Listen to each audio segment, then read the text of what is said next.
Hey guys, it's Clara. This week's meal plan is going to be really simple because this week is already kind of crazy. I'm also going to try to eat out of our pantry, if that makes sense, meaning that what I bought at the grocery store is very little. So Sunday, we just had some food at my sister's house. Monday is Asian beef with noodles. Tuesday is shepherd's pie. Wednesday is taco salad. Thursday is squash soup with sandwiches. Friday is baked potatoes with veggies, along with the squash soup as well.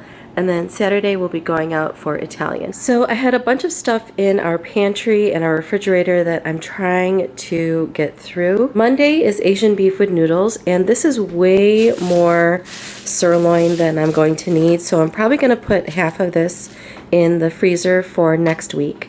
I had this leftover packet of ramen. I'm just going to use the noodles, and I bought this package of mixed veggies from Kroger that I'll be tossing in. Tuesday and Wednesday's meal, I'll be splitting this package of ground turkey from Kroger. So Tuesday we will be having a shepherd's pie, and I found a recipe online that I can use the leftover cream cheese that I'm trying to get rid of.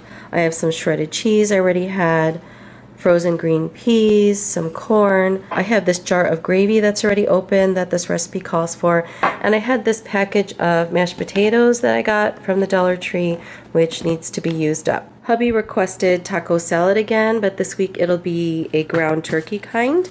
So very simple with some iceberg lettuce, some salsa, some taco seasonings. I have a couple avocados in the fridge. I'm not sure if I'm going to use that on this yet. And with some cheese as well. And the stuff I'm using up for this dish are this package of cheese and this already open thing of salsa. Thursday and Friday's meals will be having a squash soup. These are some croutons that I had bought on clearance from Aldi way back when, like around Thanksgiving. And this specifically I have tried with a squash soup, and it is so delicious. The apple cinnamon one, it just fits it perfectly. I will pair the soup with sandwiches on Thursday. And just a little tip, if you're trying to document your food with Weight Watchers or with MyFitnessPal, before I open a package of meat or cheese that I got from the deli, I end up writing the amount that each slice is worth so I can better keep track. And then on Friday, along with the soup, we will be having some baked potatoes. This is my favorite go-to meal for dinners or lunches whenever. I love Mexican style veggies on top of potatoes. These potatoes are super old. Technically, these are not baking potatoes, but my husband and I really don't care. First thing on their itinerary is to make stuff that is going to last the longest and that takes the longest. So I'm going to bake the potatoes and the squash at the same time. First with this, I will half it. Here are the baked potatoes that will be going into the oven. As you can see, they're a bit small to be a baked potato as an entree. So that's why I have some that are small enough that could be used as one baked potato. The way I do baked potatoes is totally not the way it's done in restaurants. All I do is wash them, wrap them in foil, and then poke a couple holes in each to vent it out. Technically, I guess when you do baked potatoes like in restaurants, you're supposed to make it so that the skin is crisp while the inside is soft. We're fine with it this way. And for the Mexican veggies that will be going on top of the baked potato, all I do is just heat that on the stove. The squash I just cut in half, took out the seeds, about 1 to 1.5 inches of water at the bottom so it doesn't burn. Cooking the ground turkey. Half of this will go to taco salads and the other half will go to the shepherd's pie. In this pot I will be cooking the veggies. That's going to go in tonight's dish. If it looks like it's a bit much, then I'll probably eat part of it for lunch tomorrow. I just finished microwaving the water and the butter to make the mashed potatoes. I'm adding some milk to the butter, the water, and the salt mixture. And I'll be stirring in these potatoes.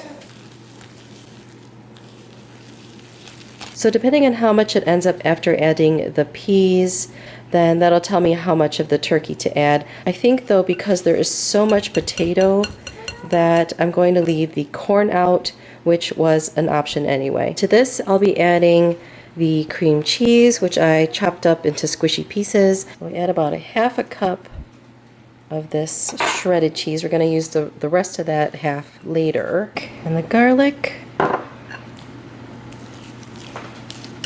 And the heat of the potatoes will heat that cream cheese, so it's a bit easier to make sure it's blended as well as it can be.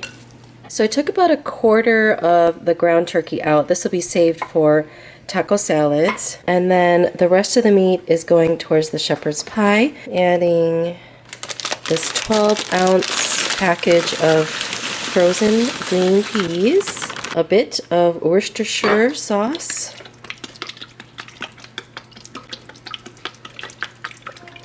And the rest of this gravy that we had left over.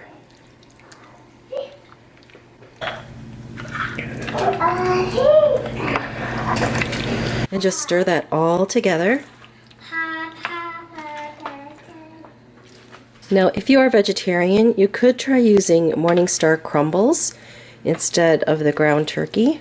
My husband, though, will not eat those. He does not like them.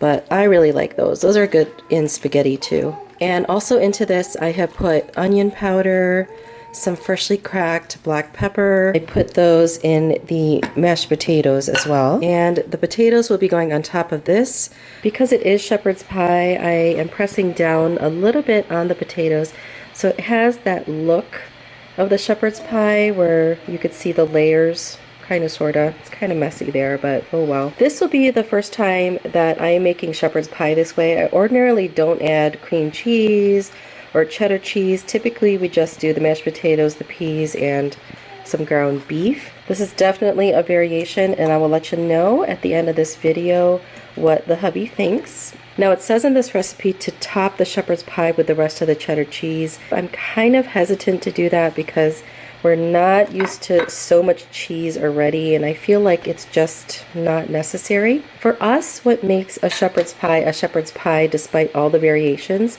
is the Worcestershire sauce. And the recipe that I was looking at didn't even call for this, I don't think. So if you don't have this, that's fine, but for us, the flavor of this is what makes this a shepherd's pie. Now at this point, it asks to bake this at 375 for 20 minutes. I am going to cover this tightly with some plastic wrap, and we'll do the baking tomorrow. Okay, so veggies are done for tonight's meal. I am cooking the beef that'll go on top of the beef and noodles.